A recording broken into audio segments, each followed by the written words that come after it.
Hello नमस्कार दोस्तों, कैसे हैं आप सभी। मैं परिधि चौरसी आपके साथ फिर एक न्यू अपडेट के साथ आई हूँ, क्योंकि आज हम बात करने जा रहे हैं वायरसेस की। जी हाँ दोस्तों, कोरोना काल के समय आपने वायरस से रिलेटेड कई सारी इन्फॉर्मेशन सुनी होगी, है ना। और कई सारे लोगों को आपने इससे पीड़ित भी देखा होगा, खुद भी इसकी पीड़ा सही होगी, और देश दुनिया में इसके प्रभाव को भी आप भली भांति इससे परिचित होंगे। तो इसी की तरह एक और वायरस जो हमारे अब सामने आ रहा है, एक खतरा बन के हमारे लिए आ रहा है, जिसका नाम है H5N1 वायरस, या जिसे एवियन इन्फ्लुएंजा वायरस भी कहा जाता है, या जिसे ब्लड फ्लू के नाम से भी, अलग नाम से भी जाना जाता है। हालांकि ये जो वायरस है पक्षियों में होता है, परंतु इस वायरस ने पक्षियों से जानवर और जानवर से इंसान तक आने की जो यात्रा है उसको पूरा कर लिया है। तो अब अगर मैं बात करती हूँ तो अमेरिका में भी जो है ये एक इंसान में भी पाया गया है। तो ये क्या हमारे लिए चर्चा का विषय है ना। आपके दिमाग में ये बात आ रही होगी कि हमें इस विषय में चर्चा करनी चाहिए। ऑफ कोर्स हमें इस विषय में चर्चा करनी चाहिए, क्योंकि ये हमारे जीवन का सवाल है। जैसे कि आपने देखा होगा, कोरोना काल में हमने कितनों अपनों को खोया, तो अब हम नहीं चाहेंगे कि दोबारा ये कंडीशन जो है हमारे सामने आए। तो अगर मैं बात करती हूँ ये खबर की, तो ये खबर आई है अमेरिका से, तो भाई इस पे विश्वास करना तो बनता ही है ना, क्योंकि वहाँ की जो लेबोरेटरी है उसमें प्रॉपरली इसका कंफर्मेशन किया गया है कि ये जो वायरस है हमारे लिए बहुत बहुत ज्यादा खतरनाक हो सकता है, और ये जो है हमारे लिए एक खतरा बन के सामने आ सकता है, क्योंकि अमेरिका की जो कई सारी डेयरीज है वहां पे ये वायरस को देखा गया है। और टेक्सास की भी जो एक डेयरी फार्म में काम करने वाले जो व्यक्ति है उसमें इससे वो पीड़ित पाए गए हैं। तो ये एक बहुत बड़ा खतरा हमारे लिए सामने बनकर आ गया है। अगर मैं बात करती हूँ कोरोना काल की, है ना, अमेरिका अमेरिका की अगर मैं बात करती हूँ एक बार, तो उन्होंने क्या कहा है कि ये जो है कोरोना काल में होने वाला जो वायरस है कोविड के समय, उससे 100 टाइम से जो है ना, खतरनाक है। तो अब आपके हमारे दिमाग में ये बात हो रही होगी कि भाई 100 टाइम कैसे खतरनाक हो सकता है। जब कोरोना काल में हमने वायरस को देखा था, कोविड वायरस को, तो वो इतना एक चीज ने, एक वायरस ने हमारे लाइफ को जो पूरा तहस नहस करके रख दिया था, देश दुनिया में हलचल मचा दी थी। तो उससे 100 टाइम जब ये खतरनाक है, तो कैसे हम इससे बच सकते हैं, कैसे ये इतना ज्यादा खतरनाक हो सकता है। तो आइए इसकी बात करते हैं।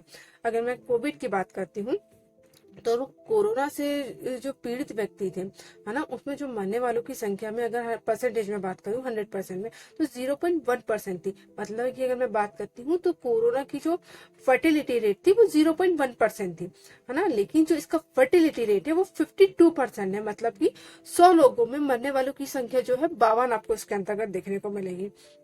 इसलिए भी ये जो है बहुत ज्यादा हमारे लिए चर्चा का विषय हो रहा है, और बहुत ज्यादा इसलिए भी हमारे लिए खतरनाक है, क्योंकि फर्टिलिटी रेट का जो ये इतना बड़ा रेशियो का जो डिस्टेंस हमें समझ में आ रहा है, वो बहुत बड़ा डिस्टेंस आपको देखने को मिल रहा है। अगर मैं बात करती हूँ पक्षियों की, क्योंकि ये जनरली जो पक्षियों में देखने को मिलता है ब्लड फ्लू, तो पक्षियों में जो है 90% पक्षियों को जो है एक ही बार में जो ये समाप्त कर देता है। तो बहुत ज्यादा ये हमारे लिए इम्पोर्टेंट हो रहा है कि सोचिए आप, पक्षियों को 90% पक्षी एक ही बार में जो है इसे समाप्त हो जाए। तो आइए जानते हैं कि क्या है ये इन्फ्लुएंजा वायरस, इससे क्या जो हमारे बॉडी में इफेक्ट पड़ सकते हैं, और इसको लेके हमें क्या क्या सावधानी जो है बरतनी होगी। ओके। और क्या इससे इफेक्ट हो सकते हैं वो भी हम देखेंगे। तो इससे पहले मैं आपको कुछ बताऊं, तो इससे पहले मेरी एक गुजारिश है आप सभी से कि मेरे चैनल को सब्सक्राइब करें, लाइक करें, शेयर करें, और बेल आइकन को दबाना ना भूलें, ताकि ऐसे ही जो अपडेट्स है वो आपको प्रॉपरली मिलते हैं। तो आइए जानते हैं कि इन्फ्लुएंजा वायरस क्या है। अगर जैसे हम कोरोना काल की शुरुआत की बात करते हैं, तो उससे ऊपर एक खतरा बन के आ गया है हमारे लिए इन्फ्लुएंजा वायरस। तो इन्फ्लुएंजा वायरस की अगर मैं बात करती हूँ, तो ये इन्फ्लुएंजा वायरस जो है आपको 4 प्रकार का देखने को मिलेगा, ए, बी, सी और डी। जिसमें भी जो ए प्रकार का वायरस है उसमें H5N1 और H7N9 जो है, ये जो आपको देखने को मिलते हैं। ये दो आपको पैटर्न देखने को मिल रहे हैं, जिसमें जो है इंसानों के लिए बहुत संक्रमित रूप से खतरा आपको देखने को मिल रहा है ना। ये जनरली इंसानों में देखने को मिल रहे हैं ये दोनों पैटर्न।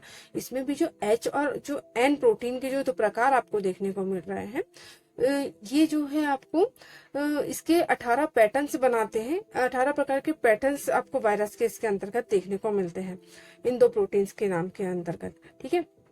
देन अगर मैं बात करती हूँ इन वायरस की, तो ये जो वायरस है ब्लड फ्लू जनरली इसी जो प्रोटीन के थ्रू आपको देखने को मिल रहा है। ये वायरस जो है अमेरिका में जो है एक बकरी में देखा गया है, पक्षी के बाद बकरी में देखा गया, उसके बाद गाय में भी देखा गया और उसके बाद फिर इंसानों में भी देखा गया है। अगर मैं इसके पहले मामले की बात करती हूँ तो ये इसका पहला मामला जो है 25 मार्च 2024 को आया था। फिर उसके बाद 1 अप्रैल 2024 को रिसेंटली अगर मैं बात करती हूँ तो 1 अप्रैल 2024 को ये जो वायरस है अमेरिका में एक डेयरी फार्म में काम करने वाले कर्मचारी जो है उसमें देखा गया है, उनके ब्लड्स में जो है वायरस को देखा गया है। तो जो अमेरिका की जो कंपनी है CDC है ना, centre for disease control prevention जो है, उन्होंने क्लियरली मेंशन किया है कि ये जो एक महामारी का रूप ले सकता है, ये महामारी के खतरे के रूप में हमारे सामने आ सकता है। क्योंकि अगर मैं यूएस की बात करती हूँ तो यूएस के जो 17 राज्य जो हैं इससे ऑलरेडी पीड़ित हो चुके हैं, परंतु ये जो संख्या है अभी हमारे इंडिया में इसको लेकर मैं बात करती हूँ तो अभी तक ऐसा कोई भी बात नहीं है कि हमारे इंडिया में ये आया हुआ, परंतु इसकी शुरुआत जो है अमेरिका जैसे देश में हो चुकी है। कई सारे देशों में जो है जो पोल्ट्री फार्म में अगर मैं बात करती हूँ तो मुर्गी वगैरह में भी जो है उस पर बैन लगा दिया गया है, उनके अंडों में भी बैन लगा दिया गया है। लेकिन अभी तक मैं आपको बताऊं तो ऐसा कोई भी मामला सामने नहीं आया है कि मुर्गी से वो वायरस अंडे में आया हो। लेकिन फिर भी अगर आप नॉन वेजिटेरियंस है तो आप अगर मीट वगैरह खाते हैं तो उसको प्रॉपरली बॉईल करके खाएं, है ना, क्योंकि आपको सुविधा जो सावधानी है वो आपको ही बरतनी होगी, है ना। और ये जो सारी चीजें हैं बहुत ज्यादा हमारे लिए इम्पोर्टेंट रोल प्ले करती है, क्योंकि हमने कोरोना काल में कई सारे अपनों को खोते हुए भी देखा है। तो ऐसे ही बहुत सारी चीजें हमारे सामने आई हैं। अगर मैं बात करती हूँ इंडिया के लेवल में तो ICMR जो है प्रॉपरली इसके लिए सारी चीजें जो है रिसर्च कर रही है। क्योंकि हमारे इंडिया के अगर लेवल में बात करते हैं तो बांग्लादेश और साउथ इंडिया वाले अगर क्षेत्र की बात मैं करती हूँ तो यहाँ ब्लड फ्लू के कई सारे 350 से भी ज्यादा मामले जो हमारे सामने आए हुए हैं उसका निपटारा भी कर दिया गया है। और प्रॉपरली जो ब्लड फ्लू के लिए जो है वैक्सीनेशन और दवाइयाँ वगैरह मेडिकल स्टोर और सारी जगह जो है अवेलेबल आपको है। लेकिन ICMR भी जो है प्रॉपरली इस पर रिसर्च कर रही है, जैसे ही कोई सारी चीजें आएगी तो आपके लिए सारी सुविधाएं जो प्रॉपरली अवेलेबल हो जाएगी।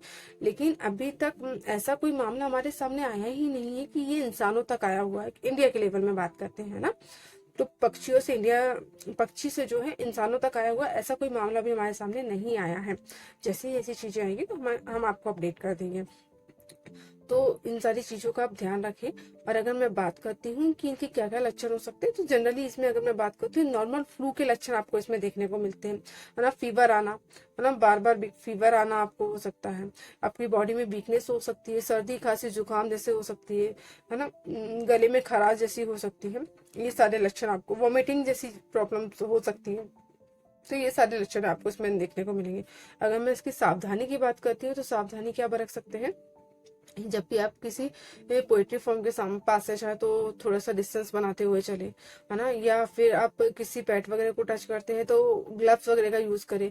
फिर बार बार हैंड वॉश यूज करें। अगर आपके पालतू जानवर वगैरह हैं तो उनमें अगर कोई बीमारी आपको समझ में आती है तो डॉक्टर को तुरंत दिखाए, सलाह लें, है ना। अगर ऐसी कोई बीमारी समझ में आ रही है तो आप उनका इलाज कराएं, प्रॉपरली चीजों को समझें, है ना। अगर बहुत ज्यादा सही होगा कि आप थोड़ा जानवर जो है उनसे थोड़ी सी दूरी बनाते हुए चलें, क्योंकि ये जानवरों से इंसानों में आ रही है तो हो सकता है कि इसके लक्षण जो है बहुत जल्दी फैलने के चांसेस हो।